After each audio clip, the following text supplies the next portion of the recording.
cerita yang punya logika. Bagi yang tidak punya logika, skip aja. Kabar buruk bagi Kadrun. Ada tanda-tanda kuat kondisi ekonomi Indonesia terus membaik.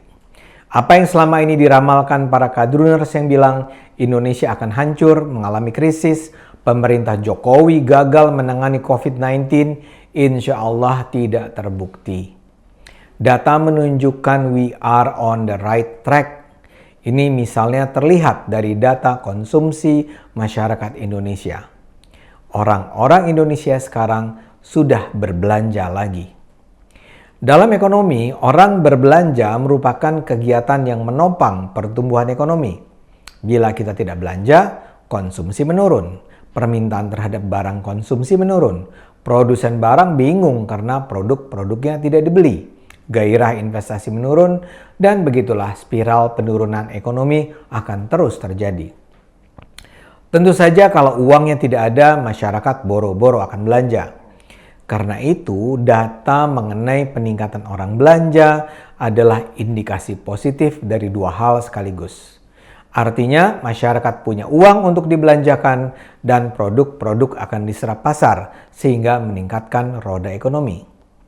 Saat ini, pelonggaran kebijakan PPKM, pemberlakuan pembatasan kegiatan masyarakat, nampaknya memang membawa hasil positif.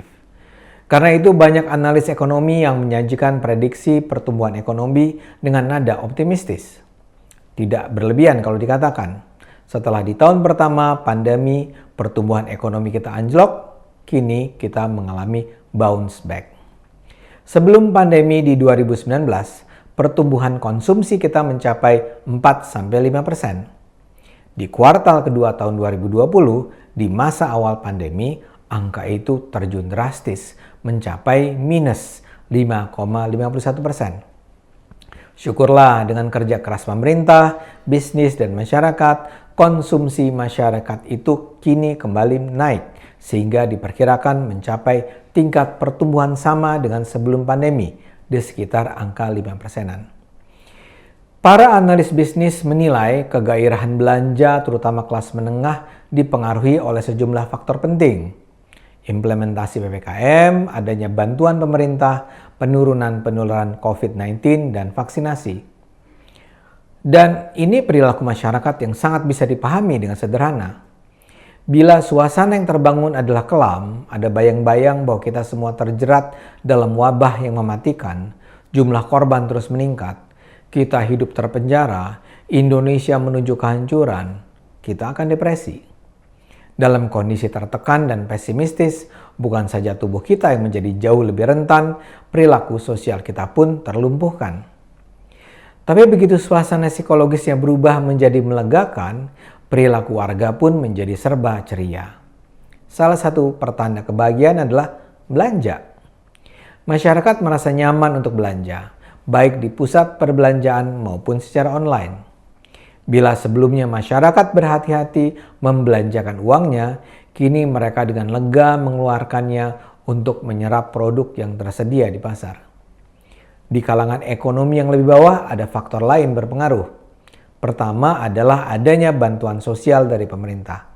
Kedua, pelonggaran PPKM mendorong kemudahan mobilitas yang pada gilirannya membantu masyarakat untuk kembali bisa mencari nafkah, terutama di sektor informal.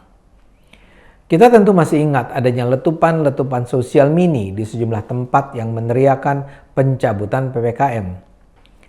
Namun, karena aliran bantuan sosial terus mengalir dan periode PPKM tak berkepanjangan, ketidakpuasan masyarakat itu kini tidak berujung pada ledakan yang tak terkendali. Saya ingin mengutip Mandiri Spending Index (MSI) yang merupakan alat ukur perilaku belanja masyarakat yang dikeluarkan secara rutin oleh Mandiri Institute. MSI pada 1 Agustus 2021 adalah 73,3. Namun begitu pelonggaran PPKM diberlakukan pada 15 Agustus, angka itu melonjak menjadi 79,7. Peningkatan belanja ini bukan hanya terjadi di kalangan menengah, melainkan terlihat di semua kelompok ekonomi, bawah, atas, dan menengah. Kenaikan signifikan ini akan mempengaruhi dinamika pertumbuhan ekonomi Indonesia di triwulan 3 dan 4 sampai akhir tahun. Kenaikan tingkat belanja masyarakat ini menurut Mandiri Institute paling terlihat di Pulau Jawa. Hal ini menunjukkan terjadi pemulihan yang cepat seiring dengan diturunkannya tingkat PPKM di banyak provinsi di Pulau Jawa dan penurunan kasus positif COVID-19. Indeks nilai belanja di Jawa pada 15 Agustus berada di level 73,4 atau naik dari 63,8 pada 1 Agustus 2021. Ini tidak berarti indeks belanja di luar Pulau Jawa rendah. Pada 15 Agustus 2021, indeks belanja di luar Pulau Jawa berada pada tingkat 86,4 yang artinya jauh lebih tinggi dari Pulau Jawa. Namun secara keseluruhan ini merupakan penurunan dari waktu sebelumnya. Data lain yang juga masih harus ditunggu adalah Indeks Keyakinan Konsumen atau IKK dari Bank Indonesia. Angka IKK ini merujuk pada seberapa besar keyakinan masyarakat tentang kondisi ekonominya sehingga mereka merasa layak berbelanja. Di Jawa, IKK masih berada di level 84 pada Januari 2021. Dan kemudian menjadi 85,8 pada Februari 2021 dan bahkan mencapai 107,4 pada Juni 2021. Namun begitu PPKM diterapkan, angka IKK itu drop menjadi 80,2 pada Juli 2021. Saat ini kita perlu menunggu apakah pelonggaran PPKM akan mengembalikan IKK ke atas 100. Indeks penjualan retail RSI juga begitu.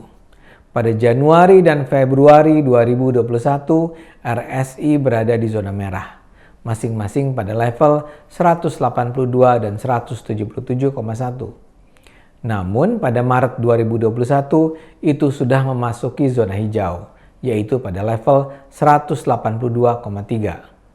Pada Juni 2021, angka itu bahkan sudah mencapai 227,5. Meski kemudian turun lagi pada Juli menjadi 198,5 walau tetap berada di zona hijau.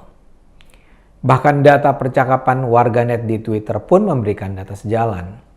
Twitter Indonesia menyebutkan volume percakapan aktivitas belanja melalui platform Twitter di Indonesia mencapai 22 juta sepanjang Januari sampai Juni 2021.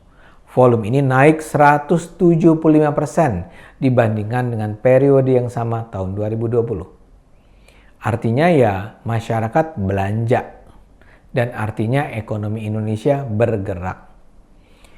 Di sisi lain, insentif pemerintah untuk mendongkrak belanja masyarakat juga terbukti berhasil. Contohnya di sektor otomotif yang terpukul cukup parah akibat pandemi COVID-19. Pemerintah dari Maret 2021 sampai Agustus 2021 membebaskan tarif pajak penjualan atas barang mewah 100% untuk pembelian mobil baru 1.500 cc sampai 2.500 cc. Tapi untuk mendapatkan insentif tersebut, pemerintah menetapkan syarat, yaitu wajib mobil itu diproduksi di Indonesia dengan pembelian komponen lokal mencapai 60%. Insentif ini berhasil. Pembelian kendaraan bermotor pada Maret 2021 langsung meningkat 10,5% secara tahunan atau tumbuh 72,6% secara bulanan dibandingkan Februari 2021.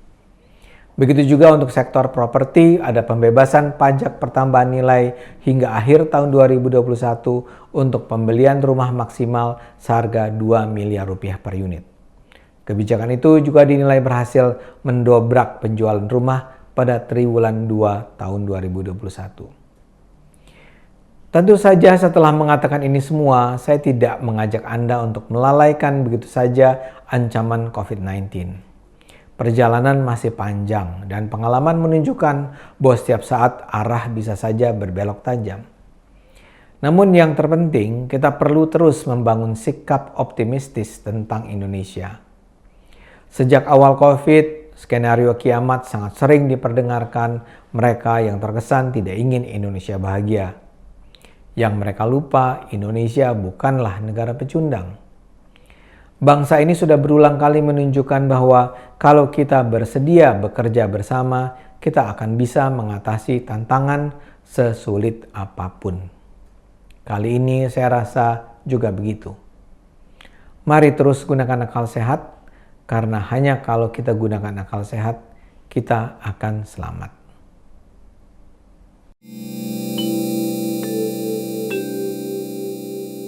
Video ini hanya untuk mereka yang punya logika. Bagi yang tidak punya logika, skip aja.